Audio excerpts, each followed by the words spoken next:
જે તોડફોડ થી એના પ્રિન્સિપલ અને વાઇસ પ્રિન્સિપલ અમારા જોડે 15 લાખ માંગ્યા છે. શાના 15 લાખ એમને આપીશું? અમારો છોકરો ગયો છે, અમને 15 દિવસમાં એ છોકરા ઉપર ફાંસીને લટકાવવા, આ 4 રસ્તાની વચ્ચે એને ફાંસી ઉપર લટકાવો છે અને એ છોકરાને બહાર લાવો. અગર તમે રાખ્યો છે, પ્રિન્સિપલ સાચો છે ઇમેન્યુઅલ, તો કેમ સંતાવી ગયો છે? એ કાલે જે તોડફોડ કરી હતી, હવે પેરેન્ટ્સ હતા તો ગુસ્સામાં તો આવવાના જ હતા. તોડફોડ તો જો એ સામે આવી ગયો હોત તો પછી કેમ એને માંગણી કરી? અમે તોડફોડ કરત જ નહીં ને, અમે તોડફોડ કરવાના જ નતા ને. એ લોકોએ ફેમિલી જોડે માંગ્યા છે અને પોલીસમાં બધા 500 મેમ્બરની સામે કમ્પ્લેન કર્યો છે. મીડિયામાં આવ્યો છે.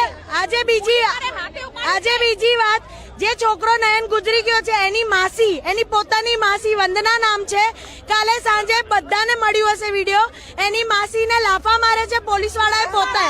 4 લાફા ખેંચીને આમ માર્યા છે. એનું રીઝન શું? આજે તોડફોડ માટે તું 15 લાખ માંગે છે તો પોલીસ એના 15 લાખ માંગે છે, કેમ આગળ આવ્યો છે? એને આગળ આવું ના જોઈએ ને.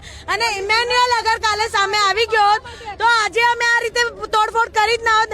તું આજે સાચો હતો તો કેમ ના આવ્યો? 9:30 પૈસાનો ભૂખ્યો છે તો અમે આપીએ, પણ અમને અમારો છોકરો પાછો આપો. પૈસા આલવા માટે રેડી છે